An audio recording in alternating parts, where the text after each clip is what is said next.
এবার থেকে র্যাঙ্কিং করা হবে রাজ্যের স্কুলগুলির জন্য, আর তার জন্য মানদণ্ড ঠিক করা হয়েছে মিড ডে মিল বা পিএম পোষণ প্রকল্প কতটা সফলভাবে রূপায়ণ করা হচ্ছে ওই স্কুলগুলিতে তার উপর। তো এইরকম একটি প্রতিবেদন অনলাইন প্রতিদিন পত্রিকায় প্রকাশিত হয়েছে। এখানে কি বলা হচ্ছে ডিটেলস একটু দেখে নিই। স্কুলে মিড ডে মিলের ব্যবস্থা কেমন, চলবে সমীক্ষা, দেওয়া হবে র্যাঙ্কিং। 15ই এপ্রিল সোমবার থেকে শুরু হয়ে সার্বিকভাবে 1 মাস ধরে চলবে এই প্রক্রিয়াটি। মিড ডে মিল তথা পিএম পোষণ প্রকল্প কতটা সফলভাবে রূপায়ণ করা হচ্ছে তার উপর র্যাঙ্কিং করা হবে রাজ্যের স্কুলগুলির জন্য। সেই জন্য নির্দিষ্ট কতগুলি মানদণ্ডের ভিত্তিতে মূল্যায়ন করা হবে বলে জানানো গেছে প্রত্যেকটি স্কুলে। মূল্যায়নের রিপোর্টের ভিত্তিতেই করা হবে র্যাঙ্কিং। মূল্যায়নের আওতায় আনা হয়েছে শিশু শিক্ষা কেন্দ্র এবং মাধ্যমিক শিক্ষা কেন্দ্রগুলিকেও। ইতিমধ্যে মিড ডে মিল প্রকল্পের রাজ্য স্তর থেকে মূল্যায়ন সম্পর্কে জানানো হয়েছে জেলা স্তরের সংশ্লিষ্ট আধিকারিকদের। 15 এপ্রিল সোমবার থেকে শুরু হয়ে সার্বিকভাবে 1 মাস ধরে চলবে এই প্রক্রিয়াটি।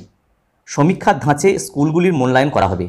তার জন্য মিড ডে মিল সংক্রান্ত প্রায় 30টি বিষয় সম্পর্কে তথ্য সংগ্রহ করা হবে প্রত্যেকটি স্কুল থেকে, যার মধ্যে অষ্টম শ্রেণী পর্যন্ত স্কুলের পড়ুয়ার সংখ্যা, কত মিড ডে মিল খাওয়ানো হচ্ছে প্রতিদিন, চালের মান কেমন, খাদ্য সামগ্রী স্বাস্থ্যকরভাবে রাখা হয় কিনা, কুক কাম হেল্পার যারা রয়েছেন ওনারা রীতিমতোভাবে ওনাদের ভাতা পান কিনা, স্কুলে ছাত্রছাত্রীদের জন্য ওজন মাপার যন্ত্র রয়েছে কিনা, রান্নাঘর ডাইনিং হলের অবস্থা সহ একাধিক বিষয় রয়েছে।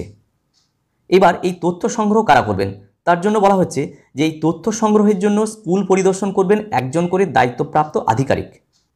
এই দায়িত্ব একজন শিক্ষাবন্ধু বা এডুকেশন সুপারভাইজার অথবা প্রতিবেশী কোনো স্কুলের প্রধান শিক্ষক মহাশয়কেও দেওয়া যেতে পারে বলে জানা গেছে।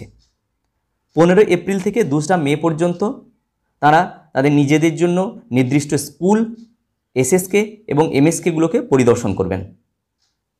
তো অনলাইন প্রতিবেদনে এটা প্রকাশিত হয়েছে এবং মিড ডে মিল প্রকল্পের রাজ্য স্তর থেকে যে মূল্যায়ন সম্পর্কে যে তথ্য জানা গেছে সেগুলো এখানে দেওয়া রয়েছে। এই ডিটেলস আমরা এগুলো দেখে নিতে পারবো। তো যাই হোক, ছোট্ট এই প্রতিবেদনটি ভিডিওর মাধ্যমে প্রকাশ করার চেষ্টা করলাম। যদি ভিডিওটি ভালো লাগে এবং কাজে লাগে তাহলে লাইক, শেয়ার এবং কমেন্ট করা যেতে পারে, এবং চ্যানেলে যদি সাবস্ক্রাইব না থাকে তাহলে অবশ্যই চ্যানেলটি সাবস্ক্রাইব করে রাখা যেতে পারে। সবাই ভালো থাকুন, সুস্থ থাকুন, ধন্যবাদ।